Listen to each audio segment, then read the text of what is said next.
Jaya TV நேயர்களுக்கு நமஸ்காரம். அர்த்தமுள்ள ஆன்மீகம் பகுதியில் உங்கள் அனைவரையும் சந்திப்பதில் மிக்க மகிழ்ச்சி. இன்னைக்கு நம்ம என்ன பார்க்க போறோம் சொன்னா, எந்த விரலிலே தங்க மோதிரம் அணிந்து கொள்ள வேண்டும் அப்படிங்கிறத தான் பார்க்க போறோம். அதாவது நிறைய பேர் பார்த்தோம்னா எல்லா விரல்லையுமே மோதிரம் போட்டுக்கிறா, 10 விரல்களிலுமே மோதிரம் போட்டுக்கொள்பவர்களையும் நாம் பார்த்து கொண்டு தான் இருக்கிறோம். ஆனால் அவங்கள நம்ம ரொம்ப பெருசாலாம் பார்க்கறது இல்லை. ஏதோ ஒரு காமெடியாக தான் நம்ம அவங்க பார்க்குறோம். என்னடா இத்தனை விரலில் போய் ஒரு மோதிரம் போட்டுக்கிட்டு இருக்கார் அப்படிங்கிற மாதிரி, இன்னொன்று ரொம்ப பந்தா பண்ணுறாங்க அப்படிங்கிற மாதிரிலாம் பார்க்குறோம். உண்மையிலேயே மோதிரம் என்பதை அணிந்து கொள்ளத்தான் வேண்டுமா அப்படின்னு சொன்னால், நிச்சயமாக மோதிரத்தை அணிந்து கொள்ள வேண்டும் அப்படின்னு தான் நம்முடைய சாஸ்திரம் சொல்கிறது.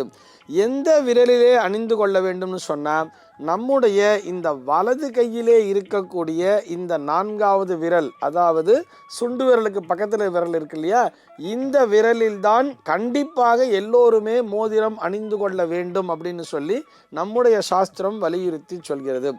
ஏன் இதை கண்டிப்பாக அணிஞ்சுக்கணும் அப்படின்னு சொன்னால், இந்த விரல் மூலமாக நம்முடைய உள்ளுணர்வானது தூண்டப்படும் அப்படின்னு சொல்கிறார். இந்த அக்குபங்க்சர்லாம் சொல்கிறோம் இல்லையா, அதே மாதிரி தான் இந்த தொடுதலின் மூலமாக, அதை ப்ரெஸ் பண்ணுறதன் மூலமாக, அந்த இடத்தை அழுத்துவதன் மூலமாக நம்முடைய இதய ஓட்டமானது, அதாவது இந்த இடத்துல ப்ரெஸ் பண்ணும் பொழுது இங்கே இருக்கக்கூடிய இந்த நரம்பானது அந்த இதயத்தோடு தொடர்புடையது அப்படின்னு சொல்கிறார். அந்த இதயத்தோடு தொடர்பு இருக்கும் பொழுது இரத்த ஓட்டம் என்பது சீரடையும் அப்படின்னு சொல்லியிருக்கா. அதனால தானே இந்த விரலுக்கு பெயரே மோதிர விரல் அப்படின்னு தானே வச்சிருக்கா. ரிங் ஃபிங்கர் தானே ஆங்கிலத்திலேயே சொல்கிறோம். ஆக இந்த வலது கையில்தான் மோதிரத்தை அணிந்து கொள்ள வேண்டும். நிறைய பேர் என்ன தெரியுமா சொல்லுவா, இந்த நிச்சயதார்த்த ரிங் அப்படிங்கிறதெல்லாம் பெட்ராத்தல் ரிங்கை லெஃப்டில் தான் போட்டுக்கணும், இந்த இடது கை மோதிர விரலில் போட்டுக்கிறதன் மூலமாக தான் இந்த காதல்ங்கிறதெல்லாம் அதிகரிக்கும், அவர்களுக்குள்ளே ஒரு அந்யோன்யம்லாம் அதிகரிக்கும் அப்படிங்கிற மாதிரிலாம் ஒரு தவறான பிரச்சாரமானது மேற்கொள்ளப்பட்டு வருகிறது. மோதிரம் என்பதை வலது கையில்தான் அணிய வேண்டும். இந்த மோதிர விரலிலே அணிந்து கொள்வது என்பது சிறப்பு. இது போக நம்முடைய சாஸ்திரம் சொல்றது தர்ஜனி அப்படின்னு சொல்லும். இந்த தர்ஜனிபியான் நமஹா அப்படின்னு கூட சொல்லுவா தெரியுமா. தர்ஜனின்னு சொன்னா இந்த ஆள்காட்டி விரல். இந்த தர்ஜனி அப்படிங்கிறது கூட ஒரு மோதிரத்தினுடைய பெயர் தான். இந்த ஒரு ஆள்காட்டி விரல்ல கூட எந்த ஸ்டோனுமே இல்லாம ஒரு ரிங்கை மாட்டிக்கலாம் அப்படின்னு கூட சொல்றார். இது எதுக்காக அப்படின்னு சொன்னா, பதவி உயர்வை விரும்புபவர்கள் தான் இருக்கக்கூடிய இடத்திலே தன்னை தலைமை பொறுப்பிலே காட்டிக்கொள்ள விரும்புபவர்கள் இந்த தர்ஜனி அப்படிங்கிற இந்த ஆள்காட்டி விரலில் மோதிரத்தை அணிந்து கொள்ளலாம் அப்படின்னு சொல்கிறது. இதன் மூலியமாக என்ன ஆகும்னு கேட்டால், அவர்களுடைய செயல்பாடானது மிகவும் வேகமாக இருக்கும்.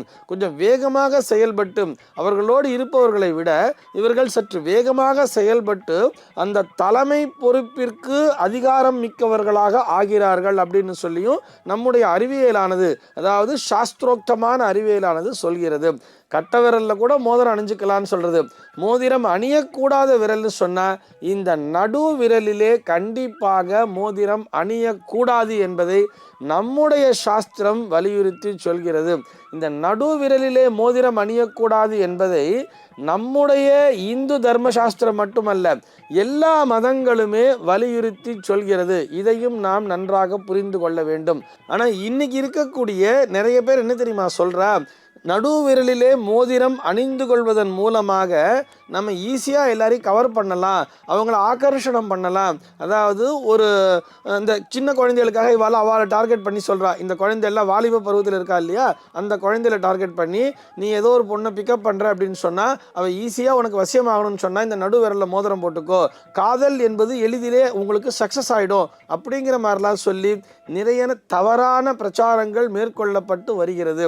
கண்டிப்பாக நடு விரலிலே மோதிரம் என்பதை எந்த காலத்திலுமே அணியக்கூடாது. இவ்வாறு அணிவதன் மூலமாக இந்த இடத்துல ஒரு ப்ரெஷர் அப்படின்னும் பொழுது இது நம்முடைய இதயத்திலே பிளாக்கேஜை தான் கொடுக்கும்னு சொல்கிறார். அங்கே போய் ஒரு அடப்பு அப்படிங்கிறத உருவாக்கிடும். இதன் மூலியமாக உங்களுடைய ஆரோக்கியம் என்பது கெடும் அப்படின்னு நம்முடைய சாஸ்திரமானது சொல்லி இருக்கிறது. இந்த மாதிரி மோதிரம் போட்டுக்கிறதுக்குன்னே தனியாக ஒரு சாஸ்திரம் என்பது உண்டு. தமிழ் இலக்கியங்களிலே கூட இதற்கு சான்று பிரமாணம் என்பதெல்லாம் உண்டு. ராஜராஜ சோழன் இத்தனை மோதிரங்களை அணிந்து கொண்டிருந்தான் அப்படின்லாம் சொல்லி கூட நம்ம வரலாற்றிலே படிக்க முடியும் அப்படிங்கிறதுக்காக சொல்கிறேன். ஆக நடுவிரலை தவிர பாக்கி எல்லா விரல்லையுமே மோதிரம் போட்டுக்கலாம். இவங்கெல்லாம் சொல்கிறது சுண்டு விரலில் தங்க மோதிரம் போட்டுக்கவே கூடாது, சுண்டு விரலில் வெறும் தாமிர மோதிரம் மட்டும்தான் போட்டுக்கணும்னு சொல்கிறார். இந்த மாதிரி தாமிர மோதிரம் என்பதையெல்லாம் எங்கேயுமே சொல்லவே இல்லை. மோதிரம் என்பது கண்டிப்பாக தங்கத்திலோ அல்லது வெள்ளியிலோ மட்டும்தான் இருக்க வேண்டும். ஏன்னு சொன்னால் இது தங்கம் என்பது குருவினை குறிக்கும், சுக்கிரன்கிறது தான் வெள்ளியை குறிக்கும் இல்லையா.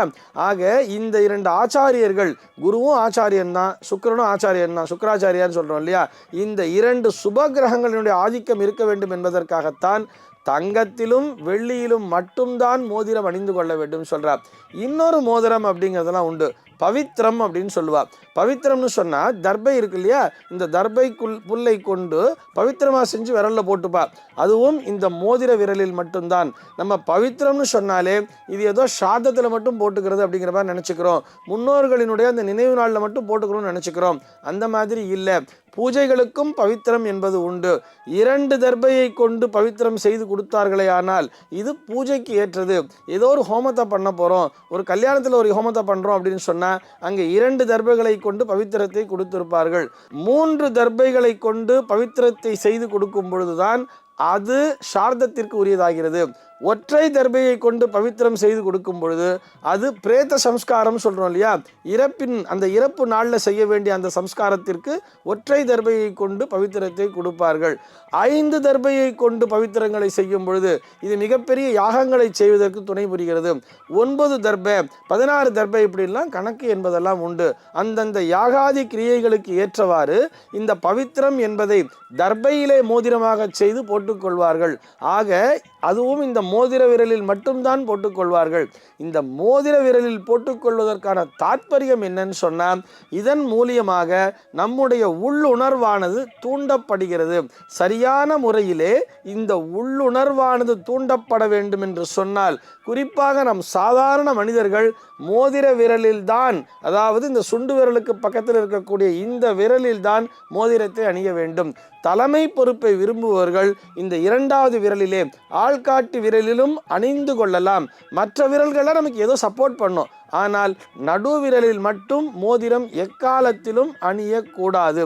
இந்த உண்மையை புரிந்து கொண்டு நாம் செயல்படும் பொழுது நாம் செய்கின்ற செயல்கள் அத்தனையிலும் நமக்கு வெற்றி என்பது நிச்சயமாக கிடைக்கும்.